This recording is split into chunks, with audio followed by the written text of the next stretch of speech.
Salut à toutes et à tous, c'est Comics Force. Aujourd'hui, on se retrouve pour une nouvelle review. J'espère que vous allez bien. Aujourd'hui, une review comme la semaine dernière pour les Avengers de Jason Aaron. On est là pour les Spider-Man, les 3 premiers tomes, toujours dans la même collection 100% de Nick Spencer et Ryan Otley au dessin. Et Ramos, parce qu'on a aussi du Ramos au dessin. Du coup, le format c'est le même que pour la semaine dernière. Du coup, voilà, je vais pas en parler. Comme d'hab, partie sans spoil pour commencer, et ensuite on ira un peu plus dans le spoil. Donc rapidement, toujours le sans spoil, c'est un peu plus rapide, pour pas trop spoiler évidemment. Mais du coup, je ne peux pas rentrer en profondeur, c'est vraiment le début du récit. Les intrigues qui sont posées, sans spoil évidemment, c'est le principe. Donc, du coup, hop, on écarte les premiers tomes, et on parle qu'au premier. Donc le titre, c'est Back to Basics, donc en français c'est Retour aux fondamentaux. Donc, c'est comme dans le titre l'indique, c'est on va retourner aux fondamentaux du tisseur. Avant de se dire ça, il faut juste savoir que Parker Industries n'existe plus, que Peter Parker est retourné, le Peter Parker que vous connaissez, donc dans la galère. Pauvre, qui cherche justement un appart, qui est déchu, qui est plus riche en fait, qui est plus riche.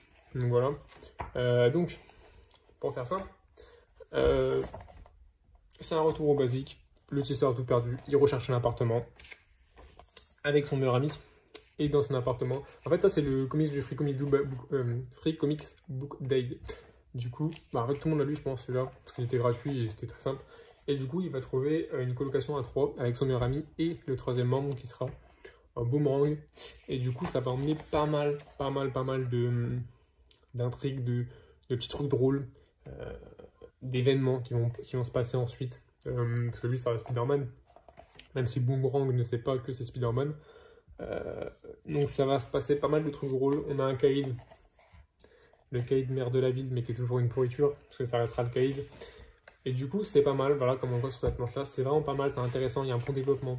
Il y a aussi une autre intrigue qui va être de mise après, justement, mais je vais pas spoiler cette deuxième intrigue, parce que c'est sympa, parce que je vais quand même vous laisser découvrir des choses. Mais en tout cas, pour ces 3 premiers tomes, c'est très bon. Les intrigues sont bien développées. Il faut savoir qu'on a un méchant, donc le grand méchant de Spider-Man. On sait toujours pas c'est qui en VO d'ailleurs, il me semble. Mais en fait, ce qui est incroyable, c'est que il y a un méchant derrière tout ça. On ne sait pas qui c'est, on ne le connaît pas. Il est très bien développé, c'est super sympa. On a un retour d'un couple dans cette série. Peter Parker va se remettre avec quelqu'un. Je pense que vous savez qui c'est, vous êtes deviné. Mais c'est intéressant, il y a un bon développement par rapport à ça. Il y a un premier arc qui est sympa, l'arc de ce tome 1 qui est sympa, mais qui n'est pas le meilleur. C'est un bon arc d'introduction. Ensuite, il y a un deuxième arc dans le tome 2 qui est bon, qui est vraiment bon, avec un James Jonah Jameson super intéressant dedans. On retrace un peu sa vie, c'est vraiment bon. Et dans ce tome 3, non d'ailleurs c'est dans le tome 2, c'est dans le tome 3 ça, excusez-moi. Et dans le tome 2, il y a du coup un arc avec je sais plus comment on appelle ça, je crois que c'est le gang des voleurs, je sais plus comment on appelle ça, le clan des voleurs, qui est aussi très intéressant. Mais en fait, ce qui est intéressant, c'est pas forcément les ennemis. Il y a plein de trucs intéressants, pas forcément les ennemis. Il y a également, c'est une super planche d'ailleurs, hop, il y a, enfin une super cover. Il y a des trucs super intéressants, notamment le développement des personnages avec le lézard. Son fils, il y a un développement avec son fils qui est intéressant. En fait, on sent qu'il va se passer beaucoup de choses dans cette série et c'est simple, mais c'est très efficace. Et c'est ça que j'aime le plus dans ce récit, c'est que c'est simple, mais très efficace. Donc franchement, gros coup de cœur pour cette série. Au dessin, Ryan Otley, on le connaît, c'est magnifique. C'est magnifique. Je vais vous montrer juste une planche qu'on voit. Hop là, c'est magnifique, franchement, hop. Avec Marie-Jeanne, voilà. C'est magnifique, il y a des très belles planches, tout est beau, c'est propre, c'est très propre. Regardez-moi ça, putain, sérieusement, c'est magnifique. Donc comme je dis, c'est propre. Au scénario, c'est très bien développé, c'est très bien ficelé. Donc ça va pas être le récit culte de Spider-Man, je vous le garantis. Mais moi, en note, j'ai donné ma note directement sur cette première tome. Je mets un bon 8,5 parce que c'est simple mais très efficace et franchement ça fait plaisir de lire du tisseur parce que moi tout ce qui est arc Spider-Man Parker Industries, j'avais pas tant aimé que ça. j'accrochais pas à ce tisseur riche. Enfin, j'accrochais pas. Alors que là, vraiment, on retourne aux fondamentaux, mais des bons fondamentaux avec des trucs qui changent, des puces qui sont ajoutées et qui rendent le récit différent et meilleur. Et c'est pour ça que vraiment, je trouve ça très bon.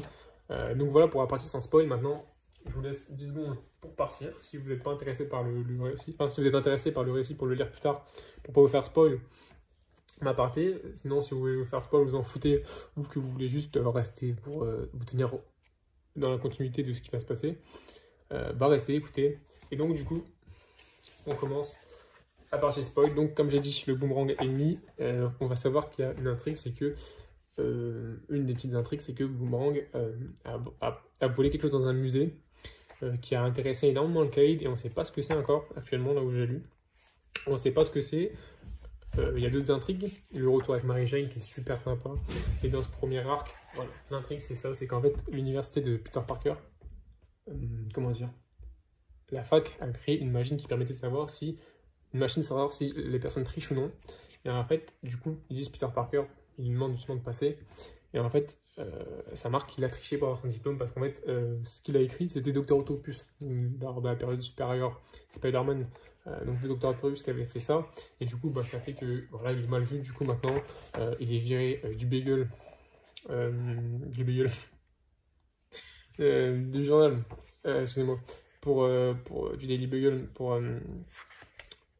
Pour cette fraude, il est viré. Il y a Mary Jane, voilà, il renoue avec Mary Jane, il déçoit sa grand-mère, c'est dans une période de doute, vraiment, il était vraiment dans le doute. Dès le début de récit, c'est super intéressant, et là, on va vous montrer vraiment ce méchant. Donc là, c'est voilà, la planche magnifique de Peter Parker qui embrasse, et du coup, ce méchant, en fait, c'est super intéressant. Moi, je trouve que je ne connaissais pas parce que j'ai compris, il n'était pas connu avant. Super intéressant, super stylé, des pouvoirs dégueulasses, hein, mais super stylé, franchement, j'accroche à ce méchant, je me demande vraiment qui c'est. Si on le connaît ou si c'est un nouveau méchant. Et du coup, en retournant à l'université, il va rencontrer du coup le lézard, qui va être son professeur. Et du coup, bref, il travaille sur une expérimentation pour se dédoubler. Et du coup, il y aura des ennemis qui vont être assez récurrents, qu'on va avoir un peu souvent, qui sont du coup le Taskmaster et la fourmi. Je crois que c'est ça l'assemblage, je sais plus c'est quoi. C'est lui là. Je sais plus c'est pas, je crois que ça fait la fourmi ou un truc comme ça. Et du coup, ils vont venir et bref, il y aura une baston, blablabla. Et du coup, Peter Parker, comme on le voit là, et Peter Parker et Spider-Man vont être deux entités différentes. Et du coup, ça va faire quelque chose qui font que, voilà, on va voir du coup cet arc qui va apparaître devant Peter Parker qui a envie de profiter d'être en tant qu'humain avec Mary Jane. Mais d'un côté, ça va lui manquer le petit Spider-Man un peu classique. Enfin, oui, un peu classique quand même. Mais ça reste bon, en fait, ça reste bien écrit. Tout ce qui est écrit, j'ai l'impression que c'est classique, mais ça reste très bon en fait. Et du coup, c'est pour ça que c'est excellent. On reste du coup sur du basique dans le premier tome. C'est très sympa à lire. On a justement, on voit cet ennemi qui est récurrent. En fait, dès qu'un ennemi est battu, il y a, on n'a pas son nom, mais il y a cet ennemi-là, en fait, qui revient. Et en fait, on voit qu'il maîtrise toute la vie, tous les vilains de cette vie, il les maîtrise au point de mettre à genoux le Caïd. Donc pour vous dire à quel point il est puissant, il met carrément à genoux le Caïd. C'est le boss de la ville. C'est le boss de la ville. Du coup, c'est pour ça que l'intrigue monte. Et c'est super intéressant. On a du Kraven ici. On en parlera plus tard. Du coup, pour ce premier tome, franchement, j'ai kiffé. Ça met les bases, ça met des intrigues. Du coup, c'est du bon. C'est du très très bon. Donc du coup, ça, je dis oui. Je dis clairement oui. Ensuite, le tome 2. Très belle cover, encore une fois. Le tome 2, on va parler de quoi? Le tome 2, on continue du coup avec cet arc avec eux deux on voit qu'ils récupèrent des ennemis droite à gauche, ils les kidnappent et tout. On va comprendre après c'est pourquoi. On voit du coup, voilà, toujours des petites blagues avec justement le colocateur. Le colocateur qui va emmener Peter Parker dans le bar sans nom, là où tous les ennemis se regroupent. Et ça va amener à une grande bataille assez drôle. Des moments un peu drôles où Peter Parker va... Voilà, le bar sans nom où Peter Parker va jouer un test, comme un... Ouais, un test, c'est ça, un quiz. Et en fait, c'est un quiz sur Spider-Man, du coup on voit qu'il gagne et tout, donc c'est assez drôle, c'est pas mal du tout. C'est un Trivial Pursuit, voilà, Spider-Man, donc c'est assez drôle. J'ai vraiment kiffé ce petit passage-là. Ensuite, il y aura toujours le Caïd, qui échafaude tout ça. Et ensuite, on aura du coup un moment avec le gang des voleurs qui auront volé tous les objets importants des Avengers, donc des héros dans le monde. On voit Captain America qui a plus son bouclier, Punisher qui a plus ses armes, Hawkeye qui a plus ses flèches. Vous avez compris l'idée. Et du coup, on voit du coup Peter Parker qui cherche qui c'est. Et il y aura un de ses anciens ennemis, enfin une de ses anciennes personnes, donc la Chatte Noire, qui va arriver et qui va l'aider, parce que c'est une voleuse évidemment, et qu'elle connaît bien cet endroit-là. Et du coup, elle va l'aider à tout revoler, à réussir à vaincre ses ennemis, même si on voit qu'ils sont pas vraiment vaincus à la fin, qu'ils sont réussi à s'échapper. Mais du coup, on a du coup ce petit arc sur... C'est vraiment un tome qui est basé sur les relations de Peter Parker, avec une ex à Peter Parker qui revient, et qui va justement dire à Mary Jane un endroit de parole pour justement les personnes, c'est assez intéressant ça, les personnes qui vivent avec les super-héros, parce qu'ils vivent justement des trucs fous, hein. Et du coup, ce sera un temps de parole qui est organisé par Jarvis, que vous connaissez tous, le majordome des Avengers. Et du coup, ce sera aussi basé sur son ex, sur une de ses ex, sur ce qu'il a actuellement. Peter Parker qui a eu pas mal d'ex d'ailleurs. Du coup, c'est assez sympa, c'est sympa à lire, franchement, c'est très sympa. Il y a des bons développements, des bonnes intrigues qui sont bien développées justement. Donc là, on a tout l'arc. Donc là, justement, hop, une petite image. Donc là, c'est l'arc avec justement le Odessa Drake, qui est la chef des voleuses. Là, c'est l'arc justement de la confession, en fait, il parle comme ça. Donc c'est pas mal. On voit un petit pitch de ce que ressent Mary Jane. On a eu pas mal de points de vue sur Mary Jane. D'ailleurs, il y aura une série plus tard de Amazing Mary Jane, qui va être après le tome 4, qui va lire après le tome 4, ou dans le tome 5, après le tome 5. Du coup, c'est super intéressant. Moi, j'ai vraiment aimé. J'ai vraiment aimé ce tome-là parce que les intrigues sont bien développées. On voit justement que Peter Parker redonne son identité parce qu'elle l'avait oublié à justement la Chatte Noire. Et voilà, toujours celui-là. On le retrouve encore une fois. Celui-là, il va vraiment partout. Et dans le tome 3,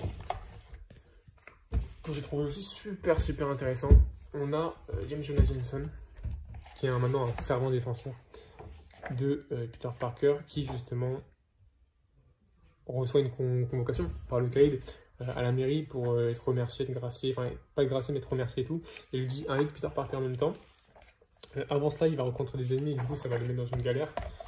Notamment, c'est Scorpion si je dis pas de bêtises, c'est méchant. Dans une galère et en fait il va être dans le, je crois que c'est le maître des arcades il me semble, c'est l'ennemi en fait qui va refaire vivre la vie de James Jonah Jameson. C'est super sympa, c'est touchant parce qu'il y a des moments assez touchants. On voit qui il est, d'où il vient, qui sont ses parents, ce qu'il a vécu dans la vie, qui il a perdu, et sympa, très sympa.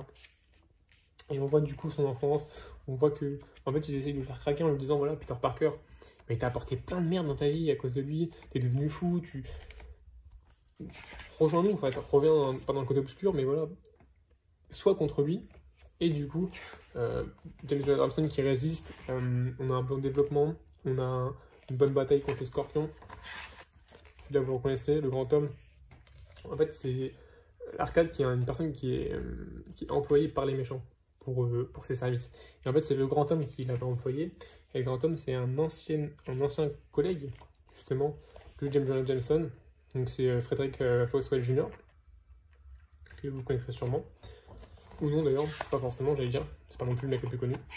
Donc du coup c'est sympa, il y a une bataille, et on voit justement à la fin de cette bataille qu'il récupère encore des ennemis, et en fait on comprend à la fin qu'en fait c'est pour le prochain arc où il y a Kraven qui va qui a récupéré tous les ennemis de Spider-Man pour, je vais pas en parler parce que moi je l'ai lu mais je suis là pour parler que des 3 premiers tomes, qui va récupérer tous les ennemis de Spider-Man, pas que pour détruire Spider-Man, pour détruire toute la ville, non, vraiment il est très ambitieux et c'est un arc excellent, l'arc d'après.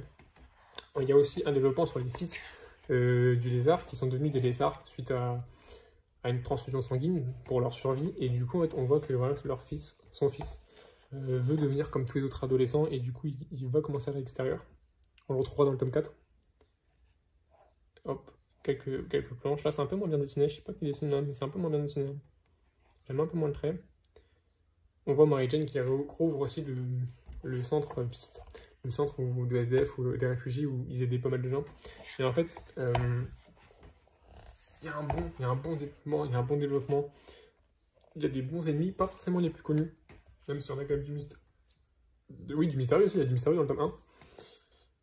Pas les plus connus, mais des très bons ennemis, des bons développements de personnages, de couples, entre Mary Jane Spider-Man, entre Spider-Man Boomerang, bon développement, entre les ennemis entre eux, parce qu'ils sont beaucoup présents, plus que d'habitude je trouve en tout cas.